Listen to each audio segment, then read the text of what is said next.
Date है आज 22 दिसंबर 2020 और आज हम कुछ क्वेश्चन देखेंगे लेकिन क्वेश्चन करने से पहले हम आज का करंट अफेयर करेंगे और करंट अफेयर करने के बाद फिर हम क्वेश्चन देखेंगे।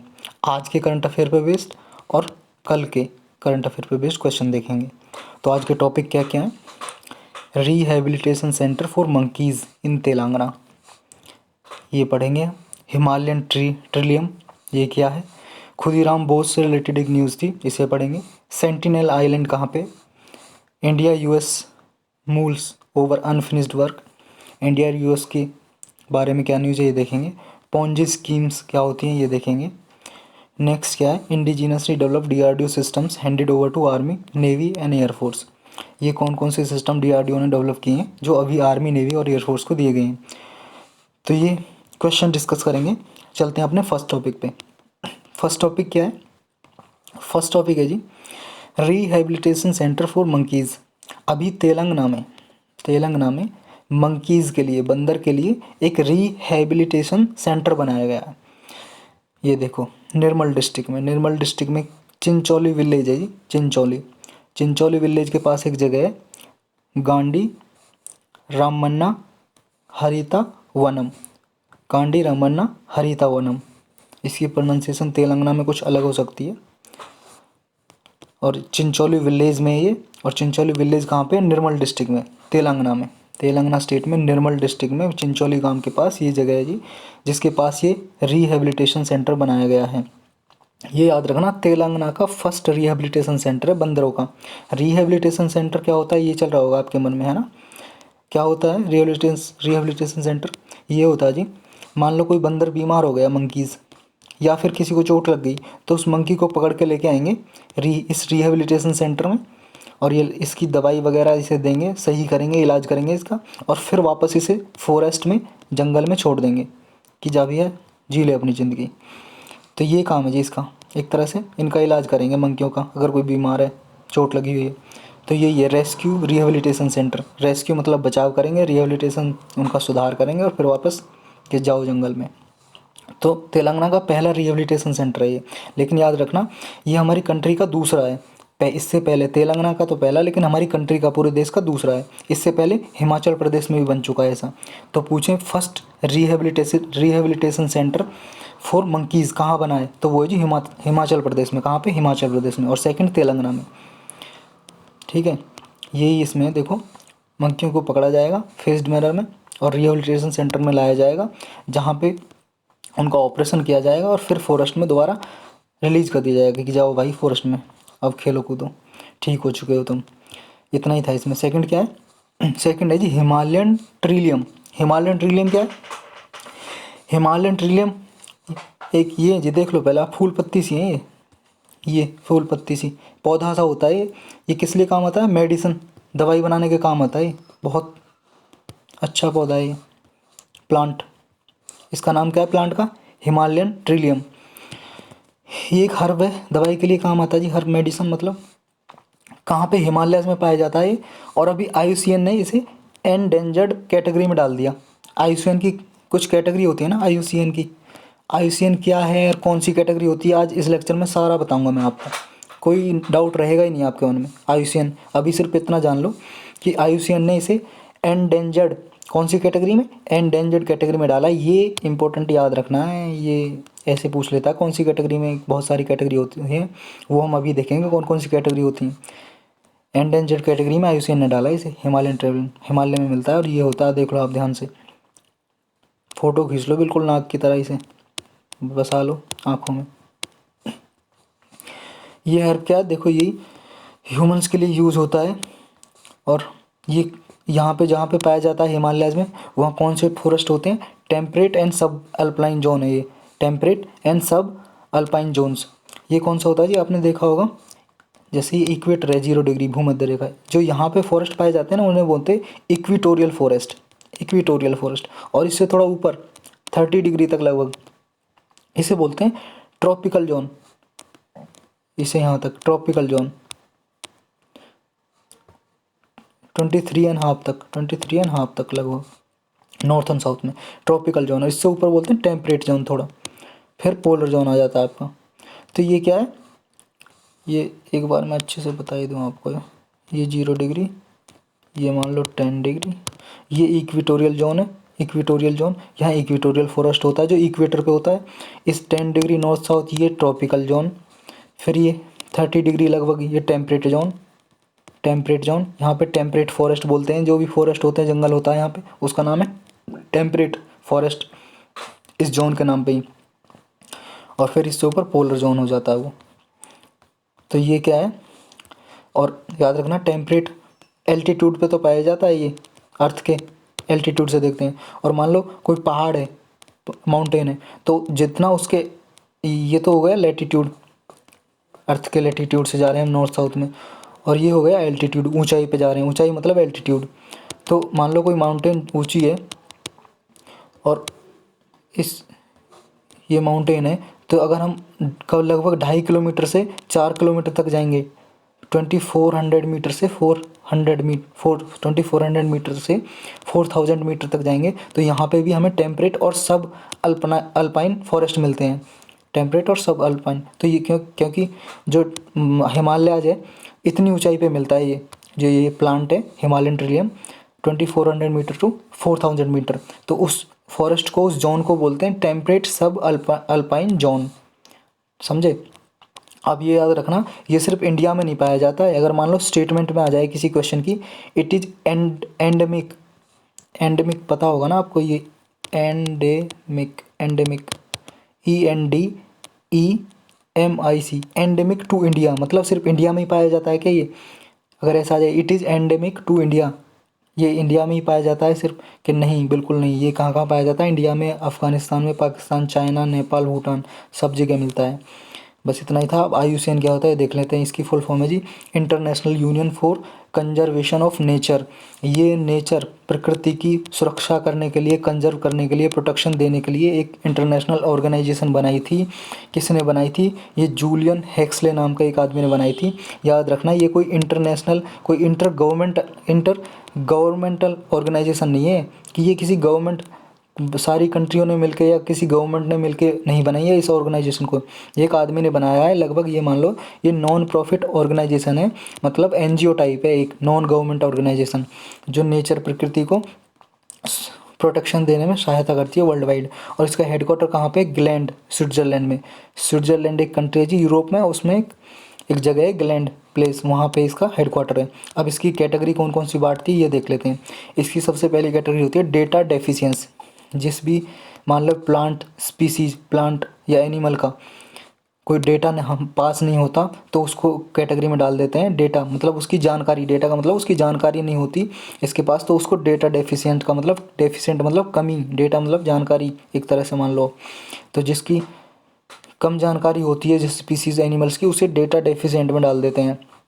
फिर इससे ऊपर आता है लीस्ट कंसर्न, मतलब वो प्लांट या स्पीसीज है, कोई भी एनिमल्स है, वो थोड़ा मतलब सही है, सही, उसकी जनसंख्या भी अच्छी है, पॉपुलेशन भी अच्छी है, और उसको कोई खतरा नहीं है बहुत ज़्यादा, उसे लीस्ट कंसर्न। अगर थोड़ा उसके लिए खतरा बढ़ता है, डेंजर बढ़ता है, तो उसे नियर थ्रेटेंड में डाल देती है या IUCN। अगर उससे ज़्यादा खतरा बढ़ता है किसी को, मान लो बहुत ज़्यादा कम हो गई है, किसी प्लांट की संख्या बहुत ही कम रह गई है, या किसी एनिमल की जनसंख्या पहले से बहुत कम हो गई है, तो फिर उसे वनरेबल कैटेगरी में डाल देता है। फिर उसके बाद जब और भी ज़्यादा कम हो जाती है, फिर एंडेंजर्ड। फिर मान लो इतनी कम हो गई है कि भैया इसे प्रोटेक्शन देना बहुत ज़्यादा ज़रूरी है, वरना ये क्या है, विलुप्त हो सकता है ये प्लांट। मान लो सारे प्लांट काट दिए गए या एनिमल, सारे एनिमल्स ख़त्म हो गए, तो उसे डाल देते। जैसे आपने देखा होगा टाइगर, टाइगर टाइगर बहुत जनसंख्या कम है उसकी, तो उसकी प्रोटेक्शन बहुत की जाती है। तो फिर क्या है, उसे क्रिटिकली एंडेंजर्ड कैटेगरी में डाल देते हैं। अगर मान लो फिर कोई जंगल में, किसी फॉरेस्ट, सब फॉरेस्ट में वो क्या है, एक्सटिंक्ट हो गया कोई प्राणी, मान लो कोई भी प्लांट है या एनिमल है, ये फॉरेस्ट में पाया ही नहीं जाता है, ये सिर्फ क्या है, जू चिड़ियाघर बनाए जाते हैं, उनमें सिर्फ रखा गया है कि ताकि इसे बचाया जा सके। तो जंगलों में ये वाइल्ड में एक्सटिंक्ट हो चुका है, विलुप्त हो चुका है, तो उसको डाल देते हैं extinct in the wild category में। और जो बिल्कुल विलुप्त हो चुका है, अब है ही नहीं, बिल्कुल ख़त्म, जैसे मान लो डायनासोर ख़त्म, तो उसे एक्सटिंक्ट कैटेगरी में डाल देते हैं। तो ये सारी कैटेगरी होती हैं IUCN की। आज के बाद आपको कोई कन्फ्यूज़न नहीं रहना चाहिए कि इसकी कैटेगरी लीस्ट कैसे ये यहाँ से डेटा डेफिशिएंट में least concern, near threatened, vulnerable, endangered और क्रिटिकली एंडेंजर्ड, और ये आपका extinct in wild and extinct, ये सारी कैटेगरी होती है IUCN की। और IUCN क्या है? एक नॉन प्रॉफिट ऑर्गेनाइजेशन है जो स्पीसीज़ के कंजर्वेशन के लिए, नेचर के कंजर्वेशन के लिए काम करती है। नेक्स्ट टॉपिक क्या है जी? नेक्स्ट टॉपिक है जी खुदीराम बोस से रिलेटेड। खुदीराम बोस ये हैं जी, आप देख लो एक बार, ये हैं जी खुदीराम बोस। ये कौन थे? फ्रीडम फाइटर थे जी। आज़ादी की लड़ाई में इन्होंने बहुत साथ दिया था, फ्रीडम फाइटर। अभी क्यों न्यूज़ में रहे? क्योंकि अभी अमित शाह हमारे यूनियन होम मिनिस्टर हैं, गृह मंत्री हमारे देश के, वो बंगाल गए थे इसके विलेज में, गांव में, जहाँ पे इनका जन्म हुआ था, जहाँ पे रहे थे। वो कौन सी डिस्ट्रिक्ट में आता है? मिदनापुर में, वेस्ट बंगाल में जी, मिदनापुर। कौन थे खुदीराम बोस जी? इनका जन्म हुआ था कि कब? 1889 में, 1889 में इनका जन्म हुआ था। कहाँ पे? मिदनापुर में। बहुत ही फियरलेस, एकदम निडर टाइप के आदमी थे ये। और क्या जी इनके बारे में? ये जो सुभाष चंद्र बोस थे उनके साथ इन्होंने काम किया था, और उनकी तरह ही ये निडर लीडर थे। और जो 1905 में जो वो हुआ था ना, बंगाल का पार्टीशन कर दिया था, बंगाल का पार्टीशन कर दिया था अंग्रेज़ों ने, ब्रिटिश गवर्नमेंट ने, तो उसके अगेंस्ट जो विद्रोह हुए थे, प्रोटेस्ट हुए थे, विद्रोह हुए थे, उन उसमें भी इन्होंने पार्टिसिपेट किया था, भागीदारी की थी, भाग लिया था, उसमें हिस्सा लिया था। जो एंटी पार्टीशन मूवमेंट था, एंटी पार्टीशन मूवमेंट बोलते हैं, एंटी पार्टीशन मूवमेंट, जो बंगाल का विभाजन के खिलाफ 1905 में लॉर्ड कर्जन ने किया था। किसने? लॉर्ड कर्जन ने। उस टाइम पे ये लॉर्ड कर्जन था यहाँ का गवर्नर जनरल। तो तब इस जो विद्रोह हुआ था, एंटी पार्टीशन विद्रोह, बंगाल का जो विभाजन कर दिया था उसके खिलाफ हुआ था हमारे कंट्री में, एंटी पार्टीशन, उसमें भी इन्होंने भाग लिया था। और 15 साल की एज में इन्होंने अनुशीलन समिति बनाई थी। एक किसने? सतीश चंद्र बासु ने 1902 में, 1902 में अनुशीलन समिति बनाई थी। सतीश चंद्र बासु ने कलकत्ता में बनाई थी जी। ये कलकत्ता, कोलकाता का ही पुराना नाम था कलकत्ता, कोलकाता का पुराना नाम था कलकत्ता। तो 1902 में सतीश चंद्र बासु ने अनुशीलन समिति, ये याद रखना, अनुशीलन समिति किसने बनाई थी? सतीश चंद्र बासु ने 1902 में, ये भी याद रखना है। कहाँ बनाई थी? कलकत्ता में, ये भी याद रखना है।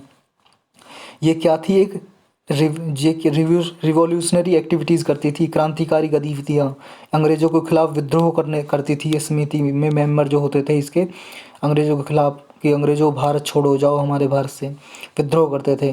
तो जो खुदीराम बोस थे, इन्होंने इस अनुशीलन समिति को 15 साल की उम्र में ही ज्वाइन कर लिया था, समझे। दूसरा इनके बारे में क्या है? खुदीराम बोस के बारे में सबसे इम्पोर्टेंट मूवमेंट है कि प्रफुल्ल चाकी के साथ, प्रफुल्ल चाकी एक बहुत ही पावरफुल फ्रीडम फाइटर थे, उनके साथ 1908 में खुदीराम बोस ने मिलके जो एक ये मुजफ्फरपुर डिस्ट्रिक्ट का डिस्ट्रिक्ट मजिस्ट्रेट था, उसको मारने में इन्होंने साथ दिया था, क्योंकि वो अंग्रेज़ों का था ना जी, डिस्ट्रिक्ट मजिस्ट्रेट, तो उसके खिलाफ इन्होंने हत्या करने में साथ दिया था प्रफुल्ल चाकी का, खुदीराम बोस ने। इनके बारे में इतना ही था। और फिर अंग्रेज़ों ने इन्हें फांसी पे लटका दिया था बेचारे को, बहुत ही कम उम्र में, लगभग 18 साल की उम्र में इन्हें फांसी दे गई थी। चलते हैं नेक्स्ट आर्टिकल पे। नेक्स्ट क्या जी? नेक्स्ट है जी नेक्स्ट आर्टिकल है जी हमारा सेंटिनल आइलैंड। अभी न्यूज़ में था सेंटिनल आइलैंड। सेंटिनल आइलैंड क्यों न्यूज़ में था? पहले न्यूज़ में क्यों था? पहले सेंटिनल आइलैंड को देख लो आप कहाँ पे है। ये जी हमारा इंडिया, और यहाँ पे आपको पता होगा अंडमान निकोबार है, अंडमान निकोबार। तो अंडमान निकोबार का ही पार्ट है ये सेंटिनल आइलैंड। ये देखो, ये है अंडमान और ये है नीचे निकोबार। अंडमान निकोबार को, ये देखो, ये जी आपका 10 डिग्री चैनल डिवाइड करता है। क्वेश्चन में ये बात आ चुका है कि अंडमान और निकोबार को कौन डिवाइड करता है? 10 डिग्री चैनल। ये 10 डिग्री, यहाँ पे 10 डिग्री लेटीट्यूड है जी, 10 डिग्री लेटीट्यूड नॉर्थ में, तो इसलिए इसका नाम रखा है 10 डिग्री चैनल, 10 डिग्री चैनल। तो अंडमान और निकोबार को कौन सा चैनल डिवाइड करता है? 10 degree, 10 degree channel, 10 degree channel, ठीक है। दूसरा, अब ये जो सेंटिनल आइलैंड था ये कहाँ पे?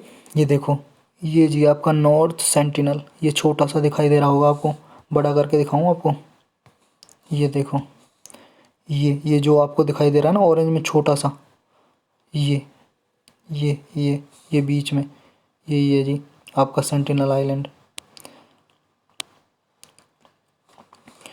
ये और आप ये थोड़ा ये और देख लो कि यहाँ पे देखो, ये अंडमान के पार्ट है, ये नॉर्थ अंडमान है, बीच में मिडल अंडमान बोलते हैं इसको साउथ अंडमान बोलते हैं। और यहाँ पे एक बारन आइलैंड है, बारन आइलैंड, इसका नाम बारन है, बारन आइलैंड। और ये एक नारकंडम आइलैंड है, नारकंडम और बारन। तो ये याद रखने हैं आपको, ये बहुत पूछे जाते हैं। और अभी 3-4 आइलैंड के, यहाँ पे 3 आइलैंड के नाम चेंज किए थे। एक तो ये नेताजी सुभाष चंद्र बोस, ये यहाँ पे ये देखो नेताजी सुभाष चंद्र बोस। एक ये शहीद द्वीप रखा है इसका, पहले इसका नाम था नील आइलैंड, नील आइलैंड का नाम बदल के शहीद द्वीप रखा है। एक रॉस आइलैंड का था, इसका नाम रॉस आइलैंड का बदल के नेताजी सुभाष चंद्र बोस, ऐसे याद रखना, रोस बोस, रोस आइलैंड का नाम बोस रख दिया, सुभाष चंद्र बोस। नील शहीद, नील आइलैंड का नाम शहीद द्वीप रख दिया, नील शहीद, रोस बोस नील शहीद। दूसरा हेवलॉक आइलैंड था, उसका नाम रख दिया स्वराज। तीसरा आपको याद करना ही पड़ेगा, हेवलॉक का स्वराज रख दिया। तो याद रख दो, पहले रॉस था, रॉस बोस कर दिया, रॉस बोस सुभाष चंद्र बोस। नील शहीद, नील आइलैंड था, शहीद रख दिया। और एक हेवलॉक था, हेवलॉक का स्वराज द्वीप। तो ये देखो जी यहाँ पे है। और ये है लिटिल अंडमान। अब याद रखना, लिटिल अंडमान को साउथ अंडमान से कौन सा पैसेज डिवाइड करता है? कौन सा करता है? ये देखो डंकन पैसेज। कौन सा? डंकन, ये लिखा जी आपका डंकन पैसेज। ये लिटिल अंडमान है और ये आपका साउथ अंडमान है। साउथ अंडमान को लिटिल अंडमान से कौन सा चैनल डिवाइड करता है? डंकन पैसेज बोलते हैं इसे, डंकन पैसेज। याद रखना डंकन पैसेज, इसमें कंफ्यूज नहीं होता है। अंडमान और निकोबार को तो 10 डिग्री चैनल डिवाइड करता है, आपस में इसे इधर उधर बांटता है, डिवाइड का मतलब। और साउथ अंडमान और लिटिल अंडमान को डंकन पैसेज करता है, डंकन पैसेज। इसे बिल्कुल रट्टे मार लो, लिख लो। और जो मैंने बताया ये रोस बोस, नील शहीद, हेवलॉक का स्वराज राम। और नॉर्थ सेंट्रल आइलैंड था, ये अभी न्यूज़ में ये यहाँ पे है, ये देख लो आप। और ये इधर आपका निकोबार है। और सबसे नीचे सबसे साउथ में ग्रेट निकोबार का ही पार्ट है, ग्रेट निकोबार के पास ये इंदिरा पॉइंट, ये इंदिरा पॉइंट ही हमारा सबसे साउथ इंडिया का सबसे सदर्न जो पार्ट है, पॉइंट है, वो इंदिरा पॉइंट ही है। लगभग 6 डिग्री 4 मिनट पे, लगभग इतना है ये। और कंफर्म कर लेना आप, लगभग 6 डिग्री 4 मिनट है। तो यहाँ पे सबसे नॉर्थ, और क्योंकि जो इंडिया की ये टिप है ना, साउथ की टिप, ये तो है 8 डिग्री पे लेटीट्यूड, 8 डिग्री लेटीट्यूड पे, लेकिन इस सबसे साउथ में आता है ये निकोबार का पार्ट, इंदिरा पॉइंट, जो 6 डिग्री 4 मिनट पे लगभग। ये ग्रेट निकोबार साउथ में है और यहीं पे ग्रेट चैनल है। और एक चीज़ और बता दूं आपको, ये भी पूछा जाता है कि जो नॉर्थ अंडमान है, ये इससे ऊपर यहाँ म्यांमार का पार्ट शुरू हो जाता है। म्यांमार कंट्री है ना, म्यांमार। तो म्यांमार और निकोबार, ये north island, north Andaman, Myanmar और म्यांमार और अंडमान के बीच में कौन सा चैनल है? Coco channel. याद रखना, ये कोको चैनल कहाँ पे है? ये कोको चैनल, कोको याद रहेगा, कोको चैनल। तो अब ये देखते हैं सेंटिनल क्यों था, ये सेंटिनल आइलैंड न्यूज़ में। सेंटिनल इसलिए था जी, थोड़ा छोटा कर लेते हैं, इसलिए था क्योंकि सेंटिनलीज हैं उनको अभी डेंजरस है। किससे खतरा है? कि उनका विलुप्त होने का। ये सेंटिनल आइलैंड है ना, वहाँ पे जो प्रजाति रहती है एक, वहाँ पे जंगली जो रहते हैं, आदिवासी लोग रहते हैं, उनके प्रजाति को सेंटिनल आइलैंड से ही बोलते हैं। क्या बोलते हैं? सेंटिनलीज। जो सेंटिनलीज हैं उनके विलुप्त होने का खतरा है उनकी, क्योंकि उनकी जनसंख्या लगभग 100 के लगभग लोग रह गए हैं बस उनमें, कि अगर उन पर ध्यान नहीं दिया उनके बचाने के लिए, उनकी प्रजाति खत्म हो जाएगी, बिल्कुल बेचारे मर जाएंगे। और याद रखना, ये PVTG कैटेगरी में डाला हुआ है गवर्नमेंट ने। किसमें? PVTG की क्या फुल फॉर्म होती है? Particularly vulnerable tribal group, particularly vulnerable tribal group, PVTG. ये पीवीटीजी क्या होते हैं? पीवीटीजी होते हैं जी एसटी एससी कैटेगरी होती है ना, उसमें एसटी कैटेगरी होती है, शेड्यूल ट्राइब। जो जंगलों में जैसे जो लोग आदिवासी होते हैं वो लगभग उन इस कैटेगरी में डाले जाते हैं, शेड्यूल ट्राइब। तो शेड्यूल ट्राइब की कैटेगरी में जो बहुत ही ज़्यादा गरीब लोग होते हैं, बहुत ही ज़्यादा जिनके पास कोई रिसोर्स ही नहीं है, बहुत कम रिसोर्स हैं, बहुत ही ज़्यादा पुअर ऑफ द पुअरेस्ट हैं, और इनकी जो जनसंख्या पॉपुलेशन बहुत ही कम है। गवर्नमेंट क्या करती है, इनके बचाव के लिए ज़्यादा इन्हें सोर्स प्रदान करती है, ज़्यादा इन पे ध्यान देती है कंजर्व करने के लिए, प्रोटेक्ट करने के लिए, इसलिए इन्हें अलग कैटेगरी में डाल देती है। इसके अंदर ही एसटी कैटेगरी के अंदर कौन सी? PVTG, particularly vulnerable tribe group, particularly vulnerable tribal group, इस कैटेगरी में डाल देती है, तो उसे पीवीटीजी बोलते हैं। अब ये देखो सेंटिनलीज क्यों न्यूज़ में थे, क्योंकि इनकी पॉपुलेशन लगभग 50 से 100 के बीच में है, जो नॉर्थ सेंटिनल आइलैंड पे रहते हैं। अगर इन पे ध्यान नहीं दिया तो ये विलुप्त हो सकते हैं, बिल्कुल इनकी सारी जनसंख्या मर सकती है। और इस नॉर्थ और अंडमान निकोबार में और भी प्रजातियाँ रहती हैं यहाँ पे, जनजाति कौन सी? अंडमानीज भी रहते हैं, ओंग, जरावा, सोमपेन, ये जरावा, ओंज, सोमपेन, अंडमानीज ये रहते हैं। अब ये देख लो, ये पीवीटीजी टोटल ना 75 पीवीटीजी हमारे कंट्री में, जो पर्टिकुलरली वनरेबल ट्राइबल ग्रुप हैं, जो कितने? 75 कैटेगरीज हैं उनकी, 75 हैं, 75। और इनमें से सबसे ज़्यादा पीवीटीजी कहाँ पे है? उड़ीसा में 13। कहाँ पे? उड़ीसा में 13। उसके बाद आंध्र प्रदेश में 12, फिर बिहार में और झारखंड में 9 है दोनों में। सबसे ज़्यादा किसमें? ये याद रखना आपको, उड़ीसा में सबसे ज़्यादा पीवीटीजी 13, उसके बाद आंध्र प्रदेश में 12। और टोटल पीवीटीजी कितने? 75 याद रखना है। और जो सेंटिनलीज है, सेंटिनलीज को भी पीवीटीजी कैटेगरी में डाला गया है। इसमें सिर्फ इतना ही था। चलते हैं नेक्स्ट पे। अभी क्या है कि यूएस के प्रेसिडेंट बदलने वाले हैं 20 जनवरी को, लगभग 20 जनवरी 2021 को जो बिडेन वहाँ के प्रेसिडेंट बन जाएंगे यूएस के। तो यूएस और इंडिया के बीच में क्या क्या रिलेशन रहा, क्या क्या ट्रंप के कार्यकाल में क्या क्या हुआ, यही इस न्यूज़ में है कि India US moves over unfinished work. क्या क्या अनफिनिश्ड वर्क रहे यूएस के इस ट्रंप के कार्यकाल में, और क्या क्या कंप्लीट हुए वो देखते हैं। क्या क्या नहीं हुए? एक तो जी कन्फ्यूजन इस पे रहा कि नो ब्लैंकेट वेवर, पूरा तरीके से अधित्याग, वेवर मतलब अधित्याग, छूट नहीं दी गई किसमें? कार्ड्स एक्ट के थ्रू। कार्ड्स एक्ट मैंने बताया था आपको शायद 1-2 दिन पहले की न्यूज़ में। क्या है ये? Countering America's adversaries through sanction act. जो अमेरिका के एडवर्सरीज का मतलब है जी जो विरोधी होते हैं, अगेंस्ट होते हैं, दुश्मन एक तरह से, एनिमी, उन पे सैंक्शन मतलब प्रतिबंध लगाता है अमेरिका इस एक्ट के थ्रू। तो कौन किस किस के लिए? ये मेजरली ईरान, रसिया और नॉर्थ कोरिया, 3 कंट्री से, जो कोई और कंट्री इनसे मान लो कोई ट्रेड वेड करता है, डिफेंस की ट्रेड करता है, मिलिट्री ट्रेड, हथियार वगैरह खरीदता है, तो उस कंट्री पे जो ईरान, रसिया और नॉर्थ कोरिया से ट्रेड करती है, उस कंट्री पे सैंक्शन लगा देता है। और इन पे तो लगाता ही है, ट्रेड वगैरह बंद कर देता। सैंक्शन प्रतिबंध का मतलब ट्रेड, व्यापार बंद करना इनसे। तो इस पर भी पूरे अच्छे से कोई सॉल्यूशन नहीं मिला है इसका भी। दूसरा जो जीएसपी, अभी क्या है, अमेरिका ना एक जीएसपी सिस्टम है अमेरिका का। जीएसपी क्या है ये डिटेल से मैं जानेंगे हम, बाद में बताऊंगा। पहले इतना जान लो कि जो जीएसपी है, जनरलाइज सिस्टम ऑफ प्रेफरेंस, तो इस पे भी इंडिया से ना ये स्टेटस वापस ले लिया था इंडिया का। यूएस ने इंडिया को जीएसपी स्टेटस दे रखा था ताकि उसके प्रोडक्ट है ना, प्रोडक्ट उसके ड्यूटी फ्री जा सके, टैरिफ ना लगे, टैक्स ना लगे जब अमेरिका में जाए। तो ये स्टेटस अमेरिका ने वापस ले लिया था। तो इंडिया इसे भी वापस नहीं कर पा पाया कि जीएसपी हमारे दोबारा दो स्टेटस। इंडिया चाह रहा था कि हमें दोबारा स्टेटस दो ताकि हमारा जो इम्पोर्ट आपके देश में एक्सपोर्ट हो सके, और हम जो ड्यूटी फ्री एक्सपोर्ट हो सके और टैरिफ ना लगे। तो इसमें भी फेलियर रहा इंडिया को जीएसपी स्टेटस दोबारा नहीं मिला। सेकंड मतलब थर्ड क्या है, नेक्स्ट क्या है? नेक्स्ट है जी, अभी एक अमेरिका और इंडिया की कंपनी के बीच में डील थी कि आंध्र प्रदेश में 6 रिएक्टर बनाए जाएंगे जो एनर्जी प्रोड्यूस करेंगे, पावर, बिजली। यूएस की कंपनी थी वेस्टिंग हाउस इलेक्ट्रिक कंपनी, और इंडिया की थी NPCIL, nuclear power corporation of India limited. तो इनके बीच में एग्रीमेंट होना था, एमओयू साइन होता था। एमओयू का मतलब है memorandum of understanding. Memorandum of understanding मतलब एक तरह से एग्रीमेंट होना था कि आंध्र प्रदेश में 6 रिएक्टर लगाए जाएँ, तो ये भी इनकम्प्लीट रहा, ये कॉन्ट्रैक्ट भी फाइनल नहीं हुआ ट्रम्प के कार्यकाल में। कौन कौन से अब याद दिला देता हूँ। एक तो कार्डसा पे कोई फाइनलाइजेशन नहीं है, एक जीएसपी पे दोबारा इंडिया नहीं ले पाया जीएसपी, और दूसरा ये पावर रिएक्टर सेटअप करने के लिए इसमें भी कोई डील फाइनल नहीं हुई। अब क्या क्या अचीवमेंट की इंडिया ने, क्या क्या अचीवमेंट की, क्या क्या इंडिया ने उपलब्ध कर लिया यूएस से।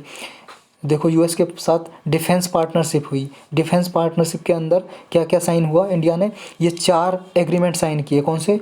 जीसोमिया, ये जीसोमिया, लेमोया, कोमकासा और बेसा, ये एग्रीमेंट साइन किए जी डिफेंस पार्टनरशिप में मिलिट्री एक्सचेंज के लिए। कौन कौन से? जीसोमिया, लमोया, कोमकासा, बेसा, याद रखने हैं चारों, बेसा, कोमकासा, लमोया और जीसोमिया। नेक्स्ट क्या हुआ, यूएस ने इंडिया को स्ट्रेटजिक ट्रेड अथॉराइजेशन भी प्रदान किया, ग्रांट किया। STA1 बोलते हैं शॉर्टकट में, strategic trade authorisation to India. कब किया? जब इंडिया और चाइना का इस पे स्टैंड ऑफ चल रहा है, लाइन ऑफ एक्चुअल कंट्रोल पे। मतलब लाइन ऑफ एक्चुअल कंट्रोल पता है ना आपको, ये इंडिया है मान लो, ये इंडिया का सिर है, जम्मू कश्मीर वाला, लद्दाख वाला, तो इतना पार्ट है, अक्साई चीन बोलते हैं इसको, ये इंडिया है मान लो, अक्साई चीन बोलते हैं, ये चाइना के पास है हमारा, और ये जो लाइन है यहाँ इंडिया का पार्ट है ये, तो ये लाइन को LAC बोलते हैं, लाइन ऑफ एक्चुअल कंट्रोल।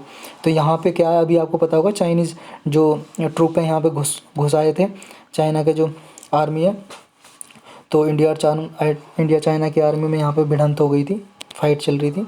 तो इसके बावजूद भी यूएस ने इंडिया को क्या दिया? स्ट्रेटजिक ट्रेड ऑथराइजेशन, इसे प्रदान किया इंडिया को स्टेटस। और क्या किया? इंडिया और यूएस के साथ क्वाड में भी अरेंजमेंट हुआ। क्वाड क्या है जी, पता होगा, क्वाड 4 कंट्रियों का है जी, यूएस, इंडिया, जापान और ऑस्ट्रेलिया, ये 4 कंट्रियों का ग्रुप है जिसे क्वाड बोलते हैं। तो इसमें भी अच्छी भागीदारी रही इंडिया यूएस की।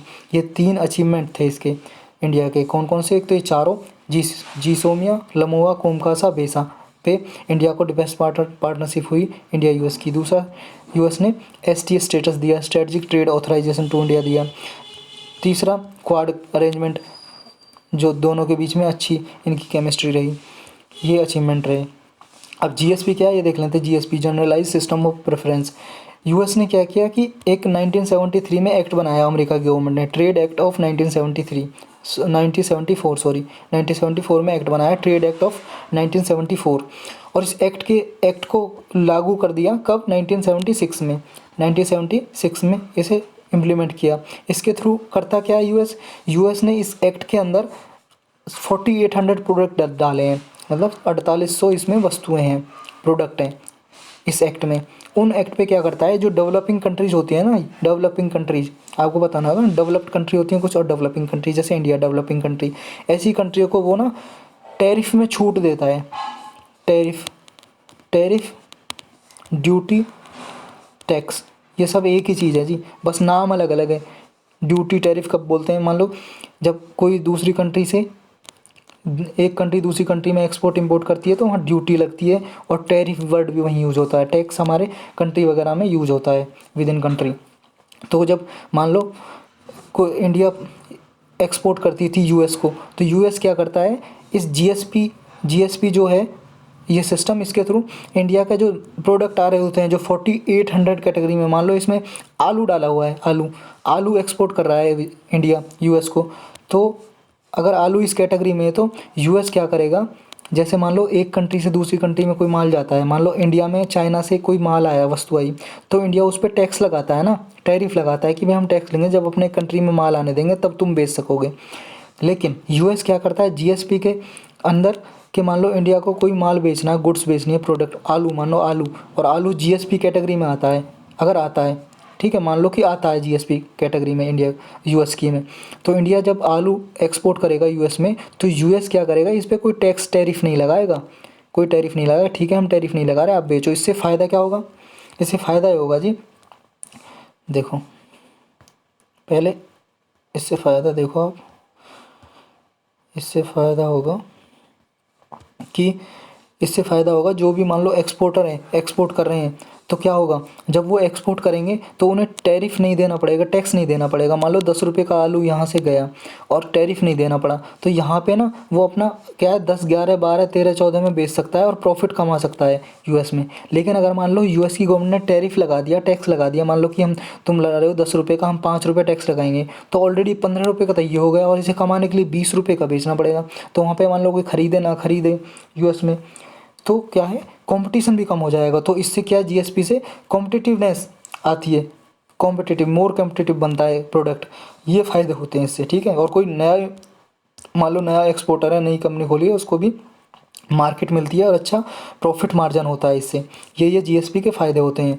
और दूसरा जीएसपी है, जीएसपी नॉन रेसिप्रोकल होता है। नॉन रेसिप्रोकल का मतलब है जी, मान लो यूएस ने जीएसपी प्रदान किया, किसी कंट्री को ग्रांट किया कि जीएसपी स्टेटस दिया, तो ये नहीं है यूएस कहेगा कि हमारा माल भी तुम्हारी कंट्री में आ रहा है तो तुम भी टैक्स कम करो, टैरिफ कम करो, नहीं, यूएस ये नहीं बोलता। ये जीएसपी के अंदर वो नॉन रेसिप्रोकल का रेसिप्रोकल होता है जी, आदान प्रदान। मान लो आपने अपने फ्रेंड को एक चॉकलेट दी, तो आप कहोगे मुझे भी बदले में एक चॉकलेट दो, तो ये हो गया रेसिप्रोकल।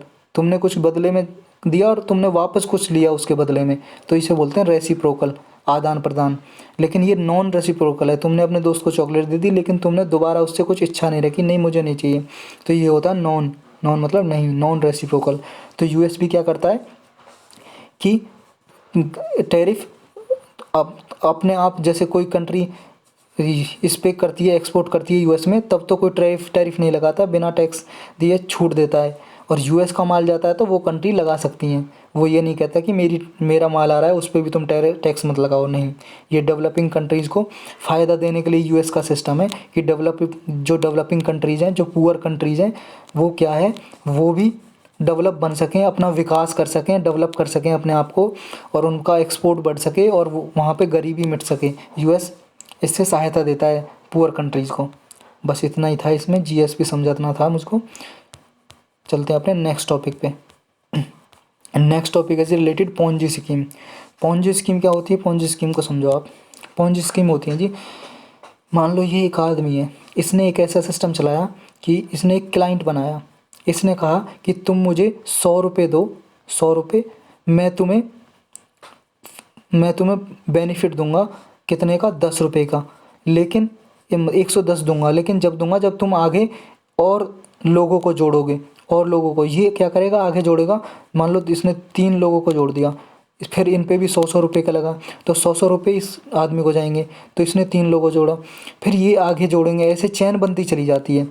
तो क्या है कि जो आगे लोग जुड़ रहे हैं उनसे ही जो इसके पास आ रहा है, उनसे ही ये पैसा इसको दे रहा है। मान लो देखो,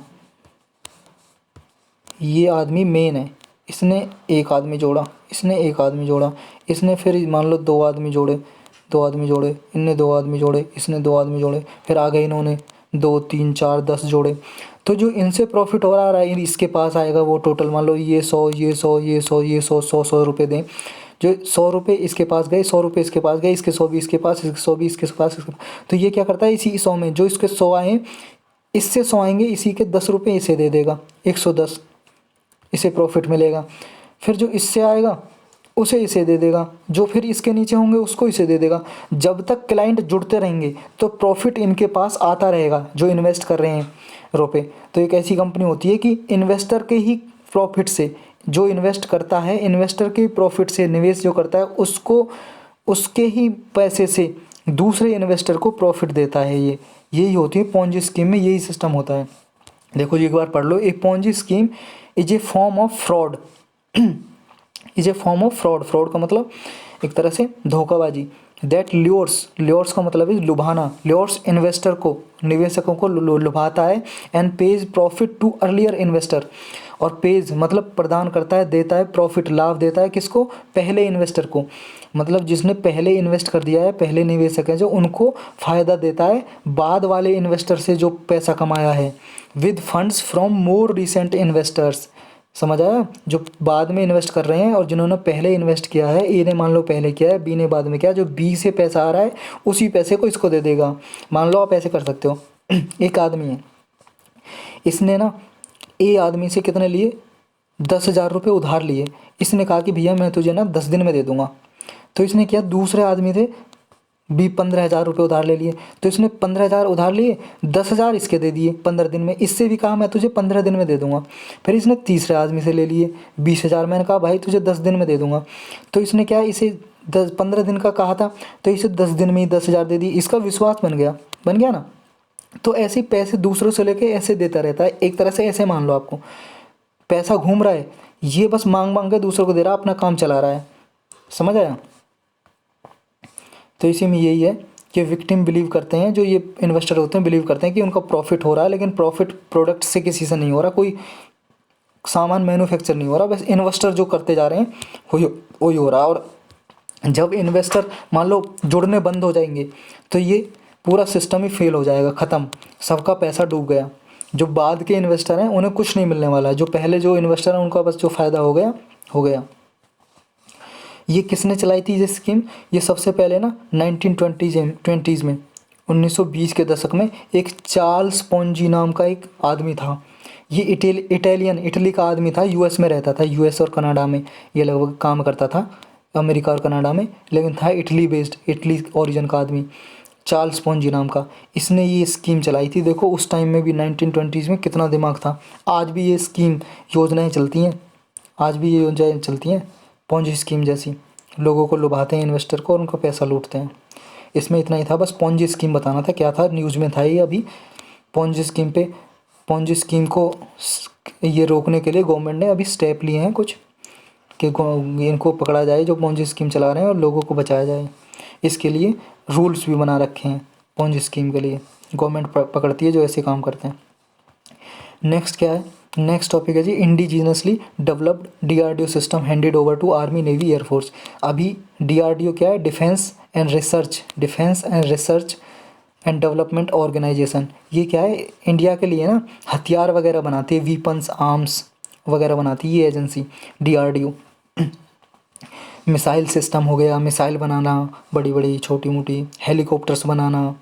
तो ये ऐसे मिलिट्री इक्विपमेंट बनाती है, जो हमारी जो फोर्स है, सेना है, उसमें जो इक्विपमेंट यूज होते हैं, बंदूक वगैरह, गन वगैरह, ये एजेंसी बनाती है अधिकतर। और भी बहुत सारी एजेंसियाँ हैं, इसका भी मेन काम है DRDO, defence and research development organisation की इसकी फुल फॉर्म है। इसने अभी सिस्टम बनाए 3, जो आर्मी, नेवी और एयरफोर्स को दिए गए हैं। डिफेंस मिनिस्टर ने, हमारे जो यूनियन डिफेंस मिनिस्टर है, उसने रिसेंटली डीआरडीओ के बनाए हुए हथियारों को, वीपन्स को, मतलब एक तरह से इक्विपमेंट को, यंत्र को आर्मी, नेवी, एयरफोर्स को दिया है। कौन कौन से दिए हैं ये देखते हैं, कौन कौन से दिए हैं।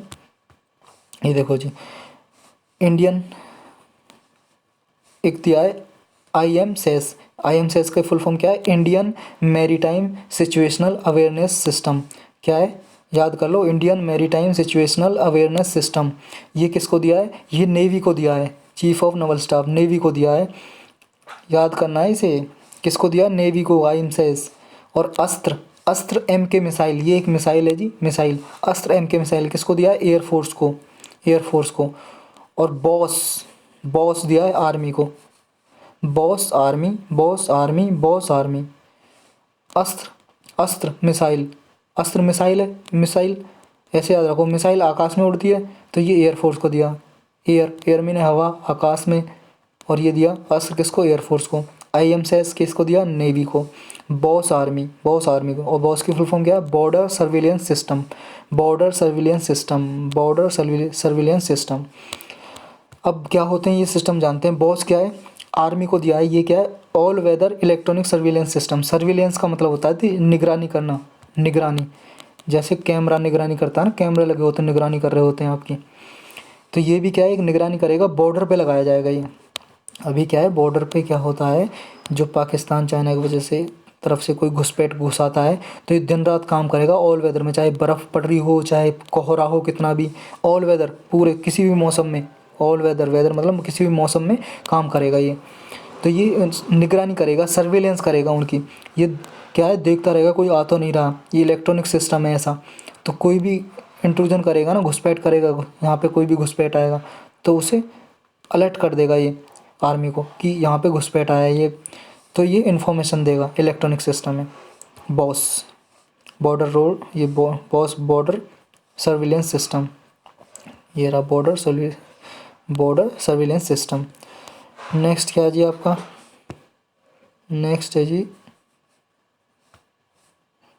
ये सिस्टम क्या करेगा, monitoring and surveillance by automatically detecting the intrusion मतलब घुसपैठ in harsh high altitude sub zone zero temperate areas with remote operation capabilities.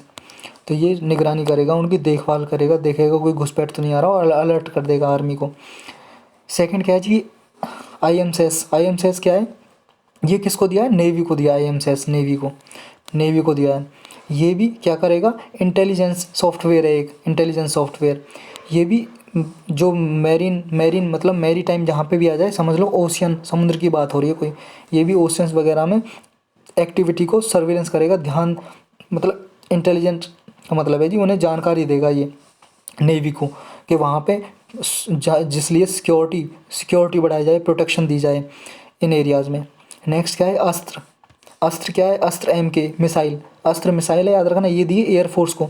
ये क्या है, बियॉन्ड विजुअल रेंज, क्या है, बियॉन्ड विजुअल रेंज मिसाइल है, beyond visual range BVR। Beyond का मतलब परे, विजुअल रेंज से परे, विजुअल मतलब देखने से परे हो, जो हिंदी में कहूँ तो।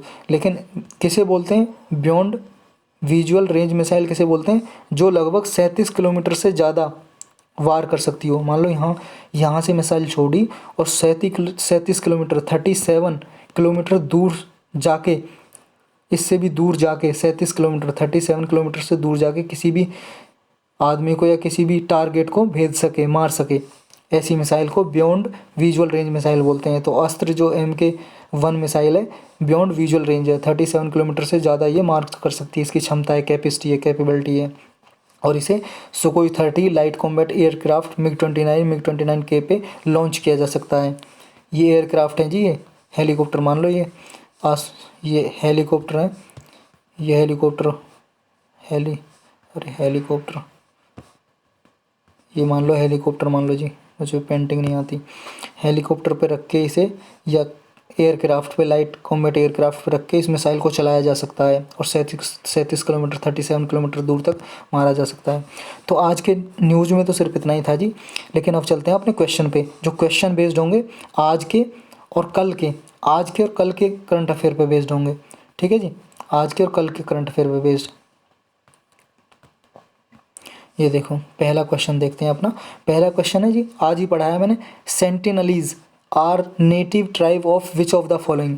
जो सेंटिनलीज ट्राइब है, जनजाति है, वो कौन से एरिया में, कौन से क्षेत्र में पाया जाता है, कौन से नेटिव का मतलब है वहाँ का निवासी है, कौन से जनजाति कहाँ का निवासी है, ये बताना आपको। कौन से, अंडमान निकोबार का है क्या, लक्षद्वीप का है क्या, दामन दीव का है, या दादर नागर हवेली, बताओ कौन से जगह में रहते हैं ये सेंटिनलीज। बता दिया होगा जी आपने, किस में, अंडमान निकोबार में। और अंडमान निकोबार में भी कहाँ पे, ये अंडमान है, ये निकोबार है, इन्हें 10 डिग्री चैनल डिवाइड करता है, 10 डिग्री चैनल।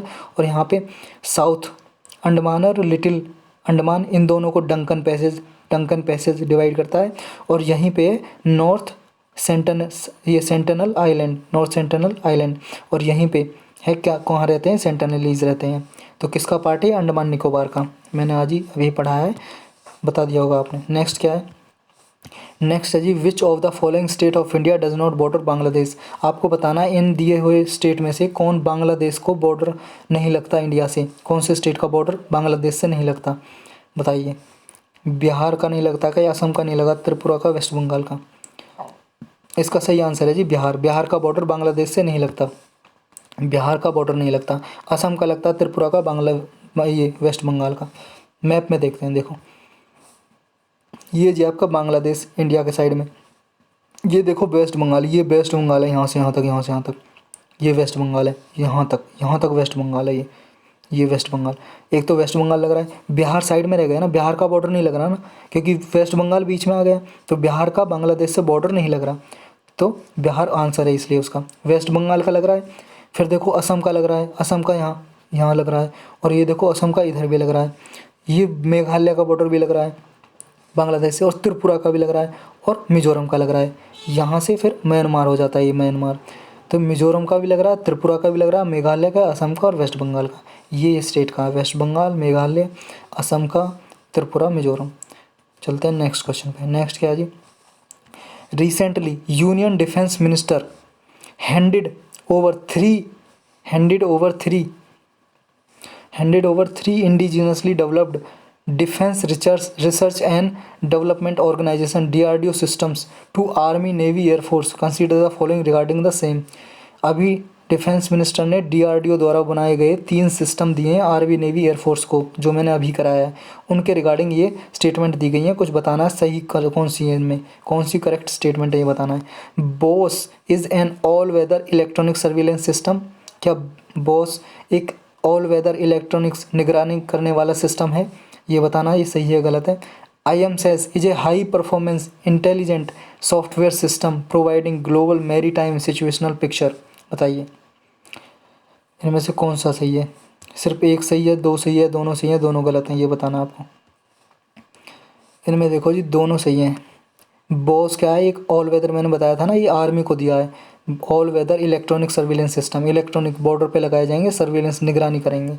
और IMSS ये किसको दिया? नेवी को दिया। मैरी टाइम आया ना, मैरी टाइम मतलब समुद्र में, ओशन से रिलेटेड है कुछ भी, तो नेवी को दिया गया है। ये इंटेलिजेंस सॉफ्टवेयर है। क्या है? Intelligence software.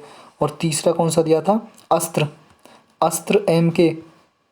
MK missile, MK1 missile, ये एयरफोर्स को दी थी, याद रखना। ये बियॉन्ड विजुअल रेंज मिसाइल, अभी तीनों मैंने बताए थे, अभी कराया आपको। तो दोनों सही हैं ये दोनों स्टेटमेंट। नेक्स्ट चलते हैं। नेक्स्ट है जी पिछले करंट अफेयर से रोशनी एक्ट। अभी कुछ दिन पहले समटाइम्स सीन इन न्यूज़, अभी कुछ दिन पहले रोशनी एक्ट न्यूज़ में देखा गया था। किससे रिलेटेड है बताना, किस स्टेट से? न्यू दिल्ली से है क्या, आंध्र प्रदेश से, पंजाब से, या JNK जम्मू कश्मीर से? रोशनी एक्ट आपने बता दिया होगा जी, ये जम्मू कश्मीर के स्टेट गवर्नमेंट थी जब चलाया, ये बनाया था ताकि ये चलाया था कि जो वहाँ के लोग हैं उनको ज़मीन दी जा सके, ज़मीन से रिलेटेड है, लैंड से रिलेटेड। तो जम्मू एंड कश्मीर गवर्नमेंट ने चलाया था, याद रखना है। रोशनी एक्ट जम्मू एंड कश्मीर, सही आंसर डी। नेक्स्ट क्या है जी? नेक्स्ट है सोलर विंड। मैंने कल ही कराया था। Solar wind hacks are related to, solar wind hacks किससे रिलेटेड है, किससे संबंधित है, ये बताना आपको। सोलर एनर्जी से है क्या, साइबर अटैक से है क्या, साइक्लोन से है क्या, क्रिप्टो करेंसी से है जी? बताओ कौन सा है, बताना पड़ेगा। ये आपको कल ही कराया, बहुत अच्छे से कराया था मैंने। इसका आंसर क्या है जी? इसका आंसर है साइबर अटैक। सोलर विंड के नाम से लगता है ना कुछ, सोलर से, सोलर एनर्जी से नहीं है जी, बिल्कुल ये बिल्कुल गलत है। इसका आंसर है साइबर अटैक से रिलेटेड है। अभी US में, अमेरिका की गवर्नमेंट पे साइबर अटैक हुआ था जिसका नाम है solar wind hacks. Solar wind hacks, America में solar wind hacks, cyber attack, solar wind hacks, cyber attack, hack, cyber attack, ऐसे याद रखना। सोलर विंड हैक्स किससे रिलेटेड है? साइबर अटैक से। चलते हैं नेक्स्ट क्या जी? कल ही न्यूज़ में रहा था ये, revocation of president's rules under article 356 can be done by. जो आर्टिकल 356 के अंडर प्रेसिडेंट रूल लगाया जाता है किसी भी स्टेट में, जब किसी भी स्टेट की गवर्नमेंट का कॉन्स्टिट्यूशनल ब्रेकडाउन हो जाता है, मतलब वो वहाँ की स्टेट गवर्नमेंट कॉन्स्टिट्यूशन, संविधान के अनुसार काम नहीं कर रही होती है, तो उसे बोलते हैं कॉन्स्टिट्यूशनल ब्रेकडाउन या कॉन्स्टिट्यूशनल फेलियर। तो तब आर्टिकल 356 के अंदर क्या है कि ये प्रेसिडेंट रूल लगा दिया जाता है जिसमें गवर्नर प्रेसिडेंट के बिहाफ पे वहाँ की गवर्नमेंट को चलाता है। तो ये प्रेसिडेंट रूल लगाया जाता है आर्टिकल 356 के अंदर। तो इसको रिवोक कैसे करते हैं? रिवोक का मतलब रद्द कैसे करते हैं? मान लो प्रेसिडेंट रूल लगा देगा स्टेट में, तो इसे कैंसिल करने का, रद्द करने का, रिवोक करने का क्या प्रोसीजर है, ये बताना है आपको इस क्वेश्चन में। रिवोकेशन फर्स्ट है, लोकसभा द्वारा करते हैं क्या? लोकसभा करती है सिंपल मेजोरिटी से, या पार्लियामेंट करती है थ्रू सिंपल मेजोरिटी, या प्रेसिडेंट कर सकता है, can terminate at any time. Terminate का मतलब रद्द, कैंसिल, ख़त्म, या प्रेसिडेंट कर सकता है किसी भी टाइम, या नन ऑफ द अबव। कौन सा जी ये बताना आपको, बताओ। इसका आंसर है जी C, president can terminate at any time. President ही इसे टर्मिनेट कर सकता है, प्रेसिडेंट रूल को, किसी भी टाइम। तो आज के लेक्चर में सिर्फ इतना ही था। 6 क्वेश्चन आपको कैसे लगे, कैसे हैं, और करंट अफेयर कैसा लगा, समझ आया नहीं आया, तो प्लीज़ ये आप कमेंट करके बता सकते हो। और प्लीज़ सब्सक्राइब कीजिए चैनल को और शेयर कीजिए ज़्यादा से ज़्यादा। प्लीज़ प्लीज़ प्लीज़ आपसे रिक्वेस्ट है, सब्सक्राइब कीजिए, शेयर कीजिए। Thank you very much for watching. कल मिलेंगे जी फिर, धन्यवाद।